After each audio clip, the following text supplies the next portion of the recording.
और जब वो संसद में जाएंगे और संसद की पूरी प्रक्रिया को जब वो देखेंगे और भारत के प्रधानमंत्री, वित्त मंत्री, महामंत्री, पता नहीं कौन कौन से लोगों के साथ जब वो बैठेंगे, चाहे वो पक्ष में हो या विपक्ष में हो, संसद में है, 545 में है, तो ये वो इन सारी चीज़ों को देखेंगे कि कार्य प्रणाली कैसे काम करती है, नहीं करती है। तो अब अगली बार से वो उतने स्किल्ड आदमी को इलेक्शन लड़ने से रोक दिया जाना चाहिए। क्यों? क्योंकि अब उनके पास एक बहुत बड़ा ज्ञान है। अब वो एक कोचिंग खोल सकते हैं यूपीएससी की तरह। ना ना ना ना महाराज, ये माना नहीं जाएगा। उसके बाद ये भी होना चाहिए कि भाई साहब, और देखिए ना, आप इतना स्किल सीख करके आ रहे हैं, इतने बड़े बड़े लोगों के साथ इतनी बड़ी बड़ी चीज़ आप सीख करके आ रहे हैं, आपके उस ज्ञान से देश को कितना फ़ायदा होगा? आप इस बात को बुझ ही नहीं रहे हैं। ना ना ना ना महाराज, ये माना नहीं जाएगा। या फिर ये जो महानुभाव हैं जो एक बार नेता बन जाते हैं, कभी विधानसभा विधान परिषद में पहुंच जाते हैं, राज्यसभा में पहुंच जाते हैं, मंत्री बन जाते हैं, ये 3-3 पेंशन उपयोग कर रहे हैं। तो इनको 3-3 पेंशन देने की क्या ज़रूरत है भाई साहब? आप इसका आंकड़ा निकालिए, आप चौंक जाएंगे। ये सारा कायदा कानून जो है मालिक, वो मतलब मजदूरों पे ही। ना ना ना ना महाराज, ये माना नहीं जाएगा। नमस्कार, आज बात अग्निपथ और अग्निवीरों की। सरकार का ये मानना है कि ये उनका मास्टर स्ट्रोक है, जिसके ज़रिए वो युवाओं को स्किल्ड करेंगे, उन्हें रोज़गार भी देंगे और उन्हें राष्ट्र सेवा के प्रति समर्पित भी करेंगे। बहुत ही अच्छी बात है। मेरा बस इतना अनुरोध है कि थोड़ा सा ज्ञान राजनीतिक पार्टियों को भी देना चाहिए कि वो भी देश के लिए ऐसा ही सोचें। अब बात ये है कि अग्निवीर, पहली बात कि अग्निवीर सेना में 4 साल के लिए भर्ती होंगे, जिसमें तकरीबन 6 महीने उनका ट्रेनिंग में जाएगा और उसके बाद वो सेवा करेंगे। इसमें आर्मी की कुछ छुट्टियां भी आती हैं। तो उसके बाद उनके सेवा का जो कार्य रहेगा, कार्यकाल जो रहेगा वो 4 वर्षों का रहेगा। और इसमें जब वो 10वीं पास करके जाएंगे तो उन्हें 12वीं का सर्टिफिकेट भी दिया जाएगा और उनकी सैलरी है, सैलरी को जोड़ लिया गया है। फिर जब वो रिटायर करेंगे तो उनको 10-11 लाख रुपए दिए जाएंगे। और ये टोटल अमाउंट जोड़ के ये बताया जा रहा है कि आपके पास एक 20 लाख की पूंजी रहेगी, जिससे कि आप अपनी आगे की पढ़ाई कर सकते हैं, जिससे कि आप आगे जा सकते हैं, आगे अपने करियर को अच्छा कर सकते हैं। उसके बाद जो भी बीएसएफ है या फिर सीआरपीएफ है और इस तरह की जो फोर्सेस हैं हमारे पास, इसमें भी आपको वरीयता मिलेगी और इसमें भी आप जा सकते हैं। पुलिस की जो वैकेंसी निकलेगी, आपको उसमें भी वरीयता दिया जाएगा और ये सब तरह की चीज़ें होंगी। बहुत अच्छी और बहुत ही शानदार बात है ये। मगर अब थोड़ा सा हम लोग इस रील को बैक करते हैं। भारतीय सेना में जो लोग अपनी सेवा दे करके एज अ जवान 15 साल के बाद रिटायर करते हैं, उन लोगों की एक स्थिति जो है वो देश के सामने होनी चाहिए कि जबकि उनको भारत सरकार अभी पेंशन देती है, तो जिससे कि उनका जीवन चल भी जाता है। और ऐसे अगर आप देखेंगे कि वो लोग कहाँ काम कर रहे हैं, तो आपको देख करके अपने आप पे शर्म आएगा। बहुत जगह पे जो हमारे बहुत सारे जवान हैं, जिसको इतने अच्छे ढंग से ट्रेंड किया गया है, बैटलफील्ड के लिए रेडी किया गया है, वो जवान जहाँ पे कहीं पे दरवानी का काम करते हैं, तो आपको देख करके बुरा लगेगा। तो ये सोचने की बात है कि सिर्फ ये कह देना कि नहीं उनका यूटिलाइजेशन हो जाएगा और अपने मन से हो जाएगा, ये गलत बात है। आपको उसके लिए कोई प्रॉपर एक व्यवस्था बनानी चाहिए थी। दूसरी बात यह है कि भारत में नौकरी का जो कंसेप्ट है, वो नौकरी इसके लिए है क्योंकि आप अपने आप को सिक्योर समझते हैं। आपकी ज़िंदगी जो है, एक बार आपने नौकरी अगर ज्वाइन कर ली, तो फिर क्या है कि आपकी एक जनरेशन जो है वो उस नौकरी के सहारे पल बढ़ जाती है और फिर आप अपने परिवार को चला लेते हैं। तो ये सिक्योरिटी यहाँ पे नहीं है। दूसरा मसला ये है कि जब इतनी दरियादिली भारत के युवाओं के प्रति दिखाई जा रही है, तो थोड़ी सी दरियादिली मैं चाहूँगा कि राजनीतिक दल अपने लिए भी दिखाएं। जो एक बार सांसद बन गया, उसको दोबारा सांसद बनने की ज़रूरत नहीं है। और जब वो संसद में जाएंगे और संसद की पूरी प्रक्रिया को जब वो देखेंगे और भारत के प्रधानमंत्री, वित्त मंत्री, महामंत्री, पता नहीं कौन कौन से लोगों के साथ जब वो बैठेंगे, चाहे वो पक्ष में हो या विपक्ष में हो, संसद में है, 545 में है, तो ये वो इन सारी चीज़ों को देखेंगे कि कार्य प्रणाली कैसे काम करती है, नहीं करती है। तो अब अगली बार से वो उतने स्किल्ड आदमी को इलेक्शन लड़ने से रोक दिया जाना चाहिए। क्यों?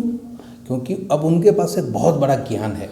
अब वो एक कोचिंग खोल सकते हैं यूपीएससी की तरह, ठीक है, और वहाँ पे वो जो यंग लीडर्स जो हमारे बनते हैं उनको वो ट्रेन कर सकते हैं कि आइए राजनीति कैसे करते हैं, किस तरह से करते हैं। किस्मत अच्छी रही तो उसमें से कुछ पीके भी बन जाएंगे। वो अलग बात है कि पीके अभी तक संसद पहुँचे नहीं है, ठीक है, आप संसद से पहुँच करके वापस आ रहे हैं मार्केट में, कितनी अच्छी बात है। दूसरी बात ये होनी चाहिए कि हमारे यहाँ पे जो मुख्यमंत्री बन गए एक बार, उनको प्रधानमंत्री बनने का सौभाग्य नहीं मिलना चाहिए, क्योंकि आपने एक बार क्या है कि बहुत बड़ी सेवा कर ली है, अब आप उस सेवा में क्यों जा रहे हैं। भारत में एक ये भी प्रॉब्लम सॉल्व हो जाएगा कि प्रधानमंत्री का जो पोस्ट है वो फ्रेश आदमी को मिलेगा, और जिसको प्रधानमंत्री बनना है वो मुख्यमंत्री बनने के लिए मारामारी नहीं करेगा, ठीक है। उसके बाद कुछ चीज़ें ऐसी हैं कि जैसे कि पेंशन नहीं देना है, तो पेंशन सिर्फ सरकारी कर्मचारी जो हैं, जो आपके लिए काम करेंगे 20 साल 25 साल, उनके लिए बंदी है, या फिर ये जो महानुभाव हैं जो एक बार नेता बन जाते हैं, कभी विधानसभा विधान परिषद में पहुंच जाते हैं, राज्यसभा में पहुंच जाते हैं, मंत्री बन जाते हैं, ये 3-3 पेंशन उपयोग कर रहे हैं। तो इनको 3-3 पेंशन देने की क्या ज़रूरत है भाई साहब। आप इसका आंकड़ा निकालिए, आप चौंक जाएंगे। ये सारा कायदा कानून जो है मालिक, वो मतलब मज़दूरों पे ही। तीसरी बात कि आप स्किल डेवलपमेंट की बात करते हैं, तो जो लोग संसद में पहुंच गए हैं, क्योंकि हमारे यहाँ पे ये आंकड़ा है कि संसद में 110-15 सांसद ऐसे हैं जिन्होंने स्कूल की सीढ़ियाँ नहीं चढ़ी हैं, ठीक है, और चढ़ी भी हैं तो कॉलेज लेवल तक नहीं गए हैं।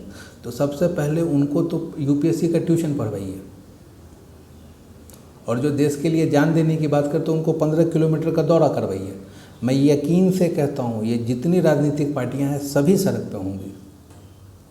अभी आप बोल रहे हैं ना कि ये उसकी चाल है, ये इसकी चाल है, जो पक्ष में है वो विपक्ष वाले को गालियाँ दे रहे हैं, जो विपक्ष में है वो पक्ष वालों पे छींटाकशी कर रहे हैं। ये मामला अगर बन जाए, आप ज़्यादा लोग आप हैं भी नहीं, 545 लोग हैं, कोई प्रॉब्लम भी नहीं है इसके अंदर। तो आप क्या करिए कि आप अगर ऐसा कदम उठाते हैं, ये राष्ट्र हित में सोचिए कितनी बड़ी बात होगी, आपका नाम स्वर्णाक्षर में लिखा जाएगा गेटवे ऑफ इंडिया पे कि ये 545 लोग थे जिन्होंने राष्ट्र के लिए इतना बड़ा बलिदान दिया। उसके बाद ये भी होना चाहिए कि भाई साहब, और देखिए ना, आप इतना स्किल सीख करके आ रहे हैं, इतने बड़े बड़े लोगों के साथ इतनी बड़ी बड़ी चीज़ आप सीख करके आ रहे हैं, आपके उस ज्ञान से देश को कितना फ़ायदा होगा। आप इस बात को बुझिए नहीं रहे हैं, समझ रहे हैं ना। आप किसी भी शहर में, जिस शहर में आप बैठ जाएंगे, आपको आपके पास लोग आ जाएंगे, आपको कोई बड़ा कॉरपोरेट बुला लेगा, क्योंकि अगर आप गठबंधन वाले पार्टी से हैं तो वो तोड़ जोड़ कैसे होता वो गणित के लिए बुला लेगा उधर कि कैसे तोड़ते हैं, कैसे जोड़ते हैं। फिर चलाइए एकदम खटाखट, नोट में से निकालिए चिप एकदम दनादन,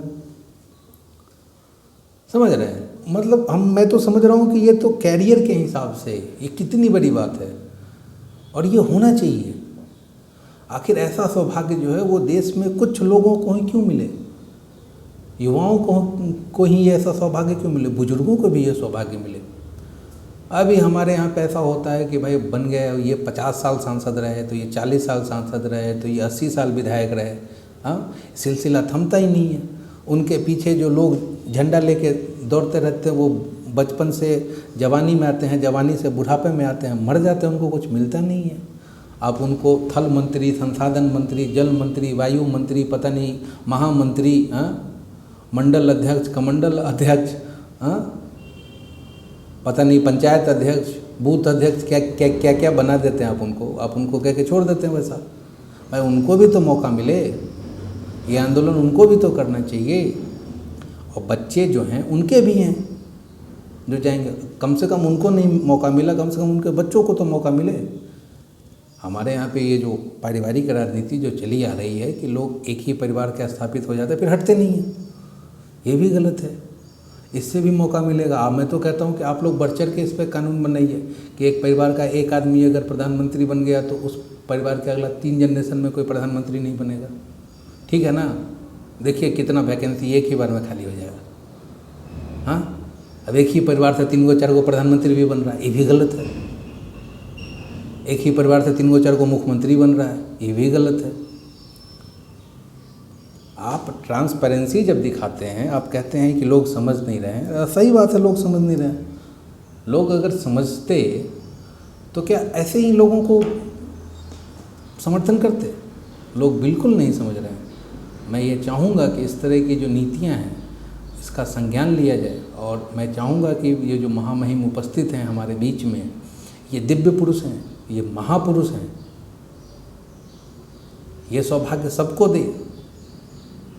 आखिर कुछ लोगों को ही वीर बनने का मौका क्यों, कुछ लोगों को ही वीरता का पुरस्कार क्यों मिले? ये वीरता का पुरस्कार हर एक इंसान का हक है। जैसे स्वतंत्रता हमारा जन्मसिद्ध अधिकार है, वैसे वीरता भी हमारा जन्मसिद्ध अधिकार है। सबको वीर बनाया जाए, इसमें पार्शलिटी तो गलत बात है। ना ना ना ना महाराज, ये माना नहीं जाएगा।